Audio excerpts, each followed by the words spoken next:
Samahan nyo nga kami ngayong araw na to. Bago ko nga buksan yung sandamakmak na parcel, ay magluluto nga muna ako itong umagahan ko. Pagkagising ko nga ay may sinangag na nga, kaya naman nagprito na lang ako nitong itlog at saka ng maling. 3-hole pan na nga pala yung gamit ko dito, tapos non-stick na nga din pala ito. Pagkatapos ko nga magluto is magtitimpla muna ako nitong aking barley. Hindi ko na malaya na ubos na pala tong isang box ng Miracle Barley, buti na lang meron pa akong stock. Kada box kasi is 10 pieces nga lang pala yung laman nito. Ito nga palang Miracle Barley na to yung gustong gusto ko dahil hindi siya lasang damo. Ang lasa nito is cucumber lemon, tapos grabe, pag maraming yelo is napakasarap lalo. Simula nga nung uminom ako nitong Miracle Barley na to ay hindi na nga ako inaasi. Napakadami nga din pala ng benefits nito, kaya naman gustong gusto ko talaga ito. At pagkatapos ko nga kumain ay sinimulan ko na nga mag-unbox. Ito nga pala yung acrylic storage. Bali, meron na nga pala akong dalawang ganito, dinagdagan ko lang ng isa para naman malagay ko pa yung ibang mga laruan. Ang ganda nga nito kasi iwas alikabok na nga yung mga laruan. O kaya naman kung anong i-display mo sa loob. At eto na nga yung kinalabasan niya. O diba, napakaganda na tingnan. At mas organized na lahat ng mga laruan. Kaya kung kayo ay meron din kayong mga collection ng mga laruan is pwede nyo ilagay dito.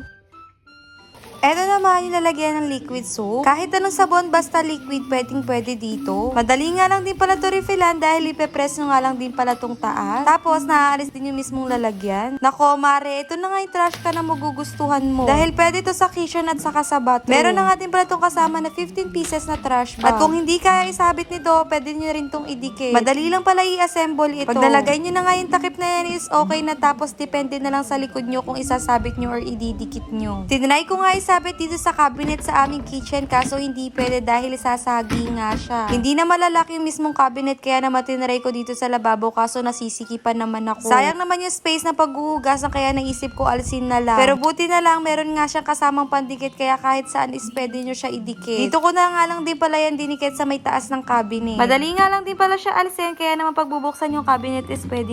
Pwede nyo siyang buksan ng ganito or pwede naman ganito. O diba, lakas makapang mayama. Diyos ko dahil. Kaya alam kong magugustuhan mo din to, mare. Kaya i-check out mo na agad. Ilalagay ko na lang sa yellow basket or comment section. Usong-usong nga labubo, kaso wala naman akong pambili. Diyos ko, day. Kaya eto, hanggang case na lang ako sa labubo. At least, meron akong labubo. Diyos ko, day.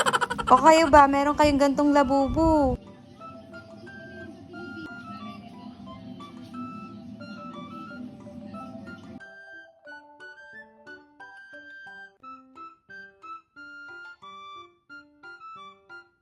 Lagi nga nandito si Kate para manood ng Cocomelon. Naisip ko nga para may libangan siya, ibigyan siya nito. Para habang nanonood siya ng Cocomelon ay nagsusulat siya. O kaya naman, pag bored na siyang manood ng Cocomelon is pwede na lang siya magsulat. 2 years old pa nga lang nito si Kate, kaya naman ayan o, libang na libang siya sa pagkukulay. At alam nyo bang gandang-ganda ako dito sa product na to dahil kapag pala matagal na is nawawala na yung kulay. Dahil nung bata pa ako is hindi ko na-experience nung ganito. Kakaiba na talaga yung mga naiimbento ngayon. Bali yung hawak nga pala ni Kate na pang sulat is lalagyan lang yun ng tubig sa loob. Tapos kapag sinulat na doon sa mismong card is nakulay na nga siya ng kusa. Tapos ilang minuto lang ay mawawala na nga yung kulay. O diba, may libangan na si Kate. O abangan nyo na lang to sa next mini vlog natin.